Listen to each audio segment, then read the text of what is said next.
네, 요한복음 9장의 전체적인 내용은 맹인된 이 사람에 대한 이야기로 구성이 되어 있습니다. 간단하게 얘기를 드리면 내용은 이렇습니다.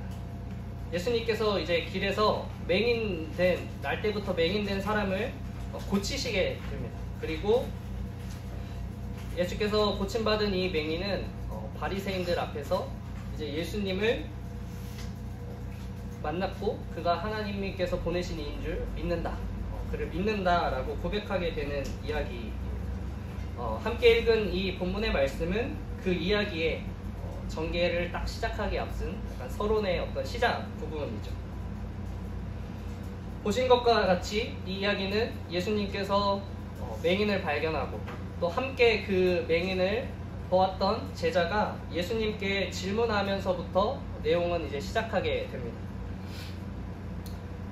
예수님과 함께 맹인을 본 제자들은 예수님에게 저 사람이 왜 맹인으로 태어났습니까? 이렇게 묻지를 않아요. 그냥 왜 맹인입니까? 왜 맹인으로 저 사람은 태어났습니까? 이렇게 묻지를 않고 누구의 죄 때문인지, 맹인 그 사람의 죄 때문인지 아니면 맹인을 낳은 그 부모의 죄 때문인지를 묻습니다. 이것은 유대인 입장에서 어떻게 보면 조금은 당연한 그러한 질문이었습니다. 우리가 욥기를 보면은 욥이 모든 것을 다 잃잖아요. 건강도 잃고 재산도 잃고 가족도 잃고 모든 것을 잃습니다. 근데 그때 친한 친구라는 아이들이 찾아와서 어떻게 욥을 대하냐면, 야, 욥은 분명히 죄를 지었네. 하나님 앞에서 얼마나 큰 죄를 지었나? 그러지 않고서는 하나님께서 이 사람에게 이러한 어떤 심판, 어떤 고난을 주실 일이 없다라는 그런 아주 기본적인 베이스를 깔고 욥을 대하는 것을 보죠. 즉 이 당시의 고통과 질병의 문제는 하나님께 불의한 자에게 내리는 심판, 이 정도로만 이해하고 있는 것을 우리가 보게 되죠. 또 예레미야서의 내용을 보면 이스라엘 백성들이 하나님 앞에 변명을 하는데 어떻게 변명을 하냐면 아버지가 신 포도를 먹었으므로 아들들의 이가 시다 하지 아니하겠고, 그러니까 아빠가 신 포도주를 먹었는데 내 이가 약하다 라고 그렇게 얘기를 합니다. 이상한 얘기죠. 아버지가 신 포도주를 먹어서 그 이가 상하면 상했지 자신의 이가 상했다 라고 이렇게 얘기를 하는 겁니다. 그 당시 유대인들은 자신의 부모의 잘못조차도 잘못이 자신에게 아주 큰 영향을 미친다, 그렇게 생각을 했습니다. 우리나라에서도 이러한 사상들이 있죠. 예로부터 전생에 무슨 죄를 지었길래 이렇게 얘기를 하거나, 혹은 야, 저거 잘못 살더니 천벌 받았다 이렇게 얘기도 하고, 또 약간 불교적으로는 부모의 공양이 부족해서 자식들이 저렇게 눌려 산다 이런 식으로 아주 죄와 어떤 불의한 것들을 우리가 연관지어서 그렇게 사람들을 바라보아 왔습니다. 이것은 부분적으로는 맞는 얘기입니다. 왜냐하면 하나님께서 종종 우리를 바른 길로 인도하시기 위해서 어떤 고난이라는 상황에 처하게 하시기 때문이죠. 우리는 어리석어서 매 맞기 전에는 내가 가고 있는 길이 잘된 길인지 잘못된 길인지 깨닫지 못합니다. 그래서 하나님께서는 우리를 깨닫기 위해서 종종 고난이라는 방법을 사용을 하시죠. 그런데 우리가 생각을 해보면, 특히 그리스도인들이 고난받는 이유에 대해서 생각을 해보면, 우리가 죄를 지어서 고난받기보다는 연단을 받기 위해서, 또 하나님의 영광에 참여하기 위해서 고난을 받는 경우가 더 많다고 하는 것입니다. 우리가 심지어 죄로 받는 고난은 죄로에서부터 돌이키면 그 고난이 어떻게 돼요? 끝나잖아요. 근데 하나님의 영광을 위해서 받는 고난은 사실은 우리가 죽을 때까지 평생 받는 고난이지 않습니까? 그러므로 우리가 어떤 주변 성도의 어려움, 갑자기 고난에 처한 상황을 봤을 때 성급히 그 사람이 뭔가 하나님께 잘못했나 보다, 뭔가 하나님께 죄 지은 게 있어서 저 사람이 하나님 지금 심판하시고 옳은 길로 인도하시기 위해서 역사하시는가 보다, 이렇게 단정짓지 않기를 바랍니다. 또 무작정 불쌍히 여기지도 않기 바랍니다. 이미 그 사람이 받고 있는 그 고난은 어쩌면 우리가 상상할 수 없는 하나님의 큰 상급이에요. 우리가 인간적인 마음으로 우리의 부족한 지혜로 불쌍히 여기지만 사실은 하나님께 큰 상급을 받고 있는 상황일 수도 있기 때문입니다. 그러므로 다른 이유로 고난받을 일이 더 많기 때문에 무작정 판단하지 않기를 바랍니다. 그렇게 쉽게 판단하는 것은 우리에게 전혀 유익함이 없고 무익한 일입니다.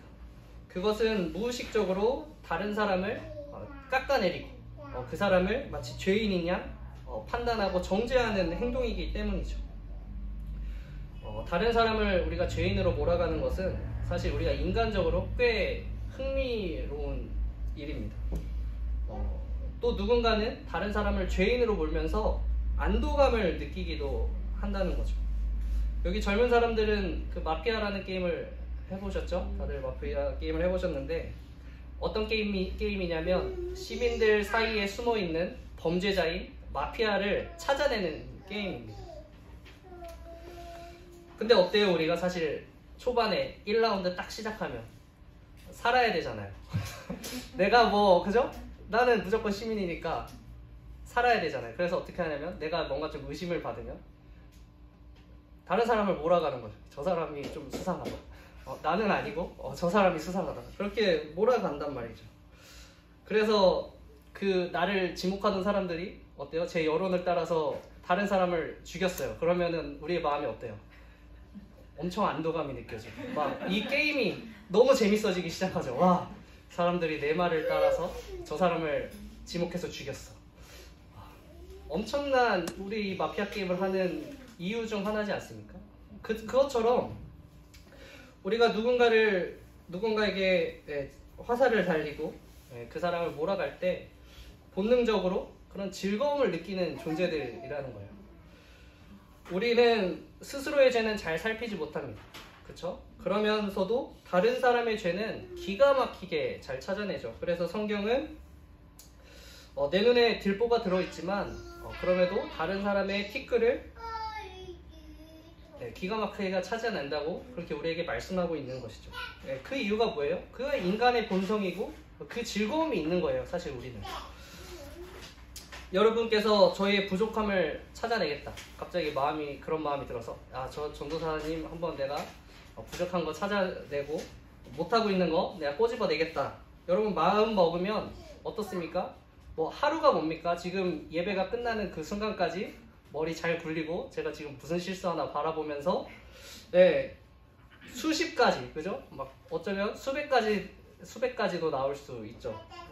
저를 미워하고 싫어할 이유는, 그리고 저를 낮은 자로 만들 수 있는 방법은 정말 다양한 거예요.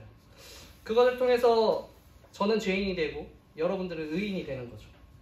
그리고 누가 나은 자예요? 그러면 그렇게 저를 깎아내리고 나면 여러분들이 나은 자죠. 저는 못 쓸 놈이고, 그죠? 이것은 본능이에요. 이것은 본능이에요. 우리에게 더할 나위 없이 안도감과 만족감을 줍니다. 그런 사람들은 재판장의 자리에 앉게 되고 이런 사람들은 또 자신을 더 나은 사람으로 여기고 다른 사람들을 판단하는 것을 당연스럽게 여깁니다. 이러한 태도가 맹인과 논쟁하던 바리새인들에게 어김없이 나타나죠. 바리새인들이 맹인과 대화할 때 이렇게 이야기합니다. 내가 온전히 죄 가운데 나서 우리를 가르치느냐 하고 이에 쫓아내어 보내니라. 이런 구절에서 알 수 있는 것은 바리새인은 맹인을 철저하게 자신보다 낮은 자로 여기고 있어요. 죄인이고 확실히 그리고 그가 죄인이다 라는 그러한 확신 속에서 맹인을 인격적으로 대하지 않습니다. 그저 대단한 사람이 하찮은 사람을 상대해주고 있을 뿐이죠. 그리고 그 대상은 맹인을 넘어서서 이제는 누구를 지목하느냐? 예수님에 대해서 판단하게 되는 거죠. 예수님께서 맹인을 고치신 날은 안타깝게도 안식일이었습니다. 왜 안타깝냐? 그들은 예수님의 흠잡을 때를 찾고 있었거든요. 그런데 예수님께서 스스로 그 흠거리를 주워버리신 거죠. 건수를 제공했습니다. 그래서 안식일을 스스로 잘 지키고 있다고 여겼던 그들은 각기 예수님에 대해서 판단하고 그를 죄인이라고 그렇게 단정짓는 그런 모습을 보여주죠. 어떻게 태어나서부터 눈이 안 보일 수가 있어? 나는 저 사람보다 하나님께 더 잘하고 있나 봐. 어떻게 안식일에 사람을 고쳐? 내가 저 사람보다는 낫네. 네, 별것도 아니잖아요, 사실. 그런데 우리는 그것으로 하나님 앞에서 스스로 의로운 사람이 됩니다. 그리고 내가 그렇게 낙인 찍혀버린 사람들, 죄인으로 낙인 찍힌 그 사람들에게 하나님이 역사하시고 하나님의 은혜가 임재하는 것을 인정하지 못하게 되죠. 굉장한 착각입니다. 우리가 우리 눈에 보이는 것만으로 비교해서 야, 내가 하나님 앞에 더 의롭구나 생각하는 것은 하나님 보시기에 얼마나 가증스럽고 정말 얼마나 부끄러운 행동입니다. 제가 성경책을 들고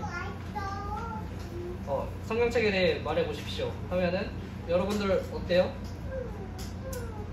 그냥 안에 내용까지 해가지고 보이는 것뿐만 아니라 속속들이 그 내용까지도 아는 한에서 그죠? 여러 가지를 이야기할 수 있겠죠. 그런데 이 성경책을 접해보지 못한 사람에게 자, 얘기해 보십시오 하면 어때요? 뭐 비전 성경이라고 써있네요. 그죠? 이 정도밖에 못하는 거예요. 갈색이네요. 뭐 가죽인가요? 뭐 이 정도밖에 못하는 겁니다. 사실 이처럼 우리는 다른 사람들의 속속들이를 알지 못해요. 그저 겉표지만 아는 이해도를 가지고 있죠. 우리가 눈으로 보고 또 혹은 전해들은 몇 가지만을 알 뿐입니다. 더욱이 우리는 하나님께서 그 사람에게 어떻게 역사하시고 그 사람을 어떻게 사용하시고 있는지는 더욱이 알지 못합니다. 그러므로 우리가 쉽게 다른 이들을 판단하지 맙시다. 예수님은 쉽게 판단하는 제자들에게 말씀하시죠. 죄 때문이 아니다. 그에게 하나님이 하시는 일을 나타내기 위함이다. 라고 분명하게 얘기하십니다. 무의식적으로 깎아내려서 누군가보다 위에 서는 그 우월감, 그 유혹에 빠지지 않기를 여러분 축복합니다. 또한 여러분, 죄는 유익함이 없어요. 우리가 사람들의 죄를 보는데 죄는 유익함이 없습니다. 하나님이 나를 그리고 우리를 이 세상을 얼마나 사랑하시는지 깨닫게 하고 은혜를 누리게 하는 것, 그거 외에는 유익함이 없습니다. 그러므로 남을 살피기보다는 스스로를 살펴서 자신에게 역사하고 계신 하나님, 나에게 은혜 주신 하나님을 묵상하기를 바랍니다. 그때 비로소 나 같은 죄인을 구원해 주신 하나님을 누리면서 살아가게 되는 것이고, 우리 앉은 옆 사람도 형제 자매도 자신과 같이 은혜 받은 사람이라는 사실을 발견할 수 있게 되는 것이죠.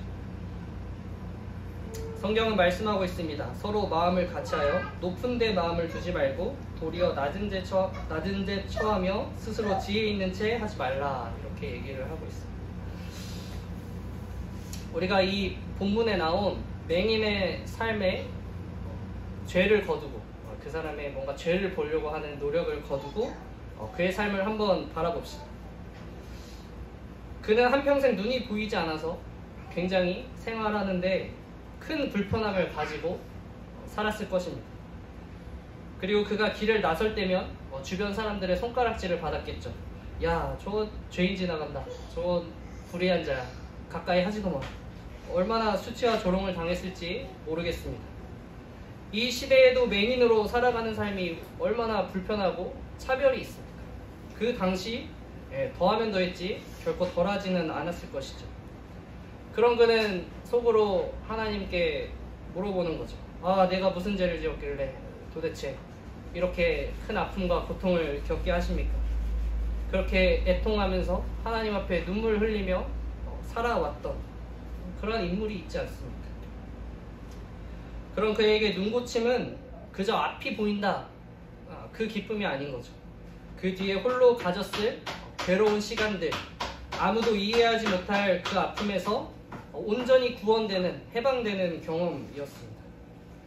그렇게 이제 바리새인들 앞에서 이 맹인은 예수님을 죄인으로 고백하는 것을 거부하는 거예요. 진짜 구원자를 만났기 때문에. 네. 하나님께 온 자라고 자신을 죽일 명령이 있는, 권한이 있는 그 바리새인들 앞에서 하나님께로 온 자다라고 당당히 선포를 합니다. 그리고 예수님 앞에 믿는다면서 고백하고 절을 하죠. 자, 이 사람이 죄인입니까? 하나님의 은혜를 입은 자입니까? 하나님께 버림받은 자입니까? 하나님께서 사용하시는 자입니까? 여러분, 우리가 사람의 죄를 바라보고자 하고 그 시선을 거두지 않는다면 이 바리새인이 맹인을 보았을 때 결코 하나님의 은혜를 누리지 못했고 깨닫지 못했고 하나님이 역사하심을 전혀 알지 못했던 정말 영적 맹인이 되었잖아요. 우리 또한 그렇게 된다는 거죠. 다른 사람을 볼 때에도 우리가 그 사람을 통해서 하나님의 은혜를 발견하고 또 그것에 기뻐할 수 있는 우리 모든 새소망 교회가 되기를 다시 한번 축복합니다. 네, 오늘 본문을 보면 예수님께서는 또 이렇게 말씀을 하시죠.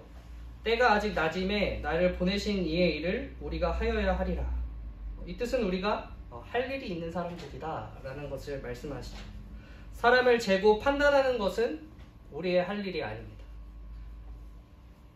3절 말씀은 마치 이 나면서 맹인이 된 것이 하나님께서 오늘 이 일을 위해서 하실 일을 위해서 계획된, 그죠? 계획된 불행인 듯이 예수님께서 가르치시는 것처럼 보이지만, 그러나 예수님의 말씀은 그 사람의 불행이 하나님께서 계획하셨다라는 그 의미가 아니라 우리가 저 사람에 대해서 이러니 저러니 이야기하는 것보다 지금 당장 네 눈앞에서 슬퍼하고 애통하는 자를 위해서 너가 해야 할 일이 지금 있다라는 의미로 말씀을 하셨죠.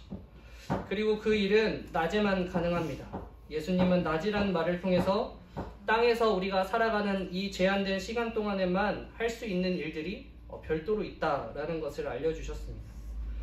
물론 예수님께서는 지금도 하나님 앞 우편에 살아계셔서 선을 행하고 계시지만 그러나 그러한 예수님조차도 이 땅 33년의 그 세월을 살아가는 동안에만, 또 특히 공생의 기간 3년 동안에만 할 수 있는 일이 있었다라는 것을 우리에게 말씀을 해주시죠. 예수님은 그 기회를 놓치지 않으셨습니다. 자신에게 주어진 그 3년의 시간, 낮의 시간 동안 주어진 자신의 할 일, 그 기회를 잡으셨죠. 마찬가지로 우리가 땅 위에 있는 시기는 낮과 같이 밝고 귀한 시간입니다. 하나님의 일을 할 수 있는 금보다도 귀한 시간이죠. 어떻습니까? 우리 주위에도, 이 교회에도 마음 아파하는 사람들이 있습니다. 우리가 그 사람들에 대해서 판단하기보다는 무엇을 해야 하죠? 내가 지체로서 무엇을 할 수 있을까? 그 지체를 위하는 일은 무엇일까 고민하고 그것을 행하면서 힘이 되어줘야 하죠. 이후 밤이 오면은 우리는 일할 수 없습니다. 나중에 우리 교회가 하나님께서 흩으시기로 마음을 먹으셔가지고 완전히 다 흩어진 다음에 할 수 없는 거예요. 그때는 이미 옆에 있는 지체를 그죠? 더 이상 붙잡아주지 못하는 거죠. 또 어떤 사람이 상처를 입고 이 교회를 완전히 나가버린다면 그때는 더 이상 저희가 할 수 있는 일이 없어지는 거죠. 그렇기 때문에 판단하지 말고 맡겨진 일, 그것을 보고 해야 하는 것이죠. 또 복음을 전하는 일도 마찬가지입니다.